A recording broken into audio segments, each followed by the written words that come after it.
પંચમહાલમાં અંધશ્રદ્ધામાં વધુ એક હત્યાની આશંકા. પરિણીતાની અંધશ્રદ્ધામાં હત્યાની આશંકા. મૃતદેહ નજીક શ્રીફળ, કંકુ અને ફૂલ મળ્યા. ગોધરાના કુંડલા ગામની પરિણીતાની લાશ મળી. હત્યા કરીને લાશને તલાવડીમાં ફેંકી દેવાઈ. કયા કારણોસર હત્યા કરાઈ તેને લઈને તપાસ શરૂ કરવામાં આવી છે. ઉલ્લેખનીય છે કે અંધશ્રદ્ધામાં શું હત્યા કરવામાં આવી છે કે કેમ, પરિણીતાની જે લાશ મળી છે તેની પાસેથી કંકુ, ફૂલ અને શ્રીફળ મળી આવ્યું છે, જે બાદ અંધશ્રદ્ધામાં હત્યા થઈ હોવાની આશંકા જોવા મળી રહી છે. પોલીસે આ મામલે તપાસ શરૂ કરી છે. અંધશ્રદ્ધામાં શું વધુ એક હત્યા કરવામાં આવી છે કે કેમ તે હવે તપાસનો વિષય.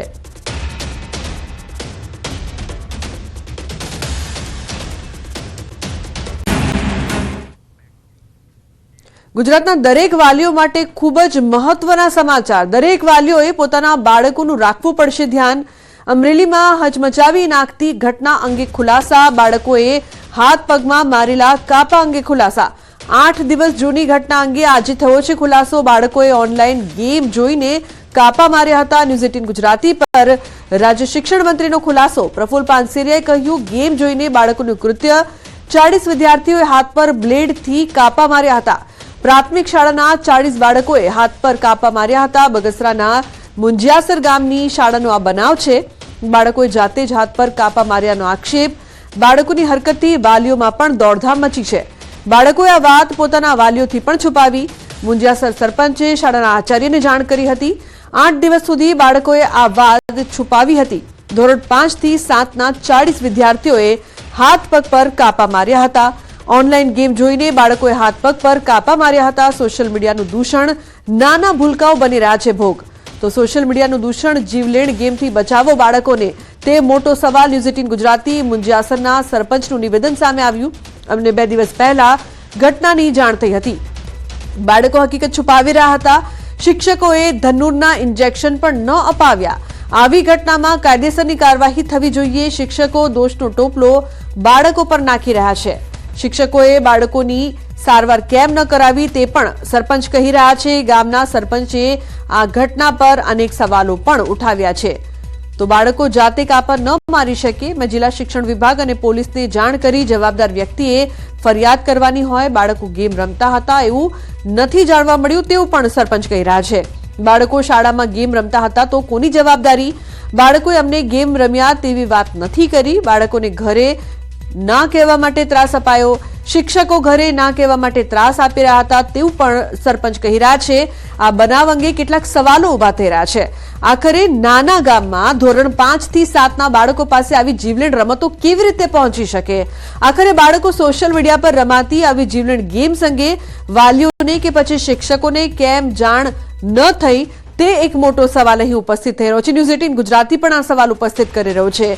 આખરે પ્રાથમિક સ્કૂલમાં બનેલા બનાવ અંગે સ્કૂલના શિક્ષકોને પણ કેમ જાણકારી નથી મળી? આખરે ધોરણ 5 થી 7ના આ નાના ભૂલકાઓ પાસે મોબાઈલ કેવી રીતે પહોંચ્યો? અને જો પહોંચ્યો પણ તો પછી વાલીઓએ તેમની હરકતોથી અજાણ કઈ રીતે રહ્યા? સૌથી મોટો સવાલ એ થાય છે કે બાળકો પેન્સિલની અણી કાઢવાના સંચાની બ્લેડ કે અન્ય બ્લેડથી પોતાના જ હાથ અને પગ પર આ રીતે ઘા માર્યા હતા. આ બ્લેડ ધાતુની હોય છે. સામાન્ય રીતે ધાતુનો ઘા વાગે પછી ધનુરના ઇન્જેક્શન લેવામાં આવતા હોય છે. 8 દિવસ વીત્યા છતાં બાળકોને કોઈ સારવાર ન અપાઈ તે પણ એક મોટો સવાલ છે. તો અનેક સવાલ અહીં ઉપસ્થિત થઈ રહ્યા છે. જે પ્રકારની વાત થઈ રહી છે, જે પ્રકારની ચર્ચાઓ થઈ રહી છે, પરંતુ સાચું કારણ શું છે તે તપાસ બાદ જ સામે આવશે. પરંતુ દરેક વાલીઓ માટે આ લાલ બત્તી સમાન કિસ્સો છે જે સામે આવી રહ્યો છે. હચમચાવી નાખે તેવો આ બનાવ. કારણ કે નાના નાના બાળકો છે, ધોરણ 5 થી 7માં ભણતા આ બાળકો છે અને પોતાના હાથ અને પગ પર તે કાપા મારે, બ્લેડના ઘા કરે તેવું કઈ રીતે બની શકે? તો ઓનલાઈન ગેમ્સનું દૂષણ અને બીજી તરફ શહેર જ નહીં પરંતુ આ દૂષણ ગામમાં પણ હોય તેવું આ ઘટના બાદ લાગી રહ્યું છે. કારણ કે નાના નાના બાળકો છે કે જેમણે પોતાના હાથ અને પગ પર બ્લેડના ઘા માર્યા છે. અને એવું કહેવામાં આવી રહ્યું છે હાલ તો કે ગેમ રમવાના ચક્કરમાં આ રીતે પોતાના હાથ પર અને પગ પર બ્લેડથી આ લોકોએ ઘા માર્યા છે. હાલ તો આ મામલે તપાસ કરવામાં આવશે પરંતુ ખૂબ જ ચિંતાનો આ વિષય છે. તો ગેમ્સનું દૂષણ ખૂબ જ ગંભીર પ્રશ્ન.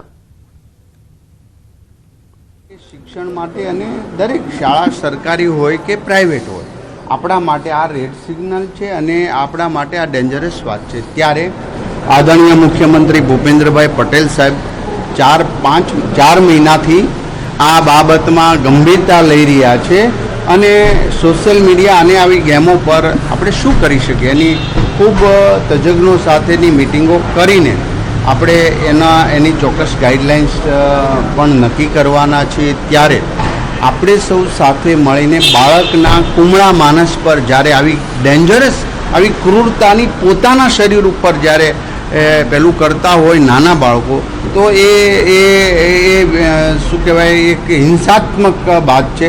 જેટલી ગેમ જોવો જે જોવો એમાં ગન હોય, તલવારો હોય, વગેરે વગેરે સામે મારતા આગળ જવું, આ એક એના માઇન્ડની અંદર વિકૃતતા પેદા કરે છે.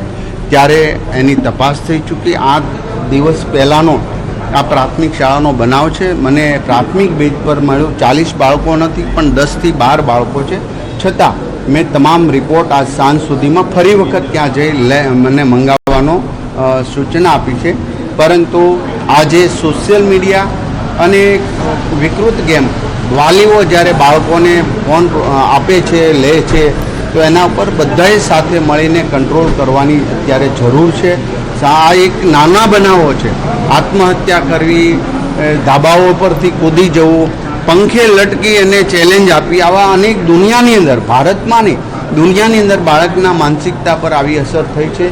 ત્યારે આપણે સૌ મીડિયા પણ સરસ રીતે એમનું પોઝિટિવ વાત મૂકીને લોકો સુધી જાગૃત, અને આ વાતે પણ આજે મને ઘણી બધી બાબતો, નેગેટિવ બાબતોની જાણ કે આવી નુકસાનની જાણ મને મીડિયાઓએ જ કરી છે.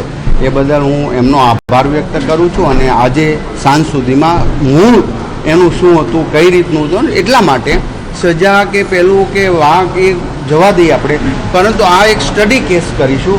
બીજી શાળામાં આવું ન બને એ હેતુસર અમે પ્રયાસ કરીશું. સર, પ્રશ્ન એ છે કે પ્રાથમિક શાળાના બાળકો પાસે સ્કૂલની અંદર મોબાઈલ આવ્યા કેવી? એ જ કહું છું, એની ગાઈડલાઇન્સ અને એની આખી એસઓપી અમે બનાવી રહ્યા માનનીય મુખ્યમંત્રીશ્રીના માર્ગદર્શન છે. અને અમે એ પ્રમાણનું હવે કંઈક ક્ષતિ હશે તો ચોક્કસ પ્રકારે અમે નિયમો લાવીશું. એક વાત એવી પણ આવી છે કે શિક્ષકોના ધ્યાનમાં આવ્યું એટલે શિક્ષકોએ બાળકોને ધમકાવ્યા. ટીપીઓ ત્યાં ગયા, વાલીઓને બોલાવ્યા. એ રિપોર્ટ્સ હું સાંજ સુધીમાં મીડિયા સામે શેર કરીશ.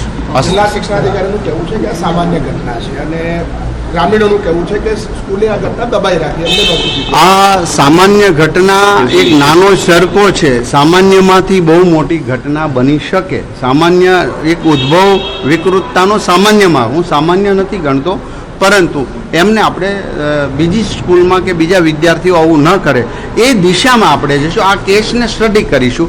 એ સ્ટડી કર્યા પછી આપણે બીજી સ્કૂલને ગાઈડલાઇન્સ આપીશું. છેલ્લો સવાલ એ છે કે ઉપસરપંચ એવું કહી રહ્યા છે કે ગઈકાલે અમે અરજી આપી ત્યારે જ મામલો શાંત આવ્યો, ત્યાં સુધી શિક્ષકોએ, શાળાના જે સંચાલકો, શાળાના ની અંદર અમારા તાલુકાના મુખ્ય શિક્ષણ અધિકારી ત્યાં ગયા હતા, એમને મિટિંગ કરી હતી અને વાલીઓને બોલાવીને શિક્ષકોએ બાળકને ઠપકો એટલા માટે એવો નહીં કંઈક બીજું કરે ડરતા હતા, તો એમણે વાલીઓને આ રીતની વાત કરી હતી.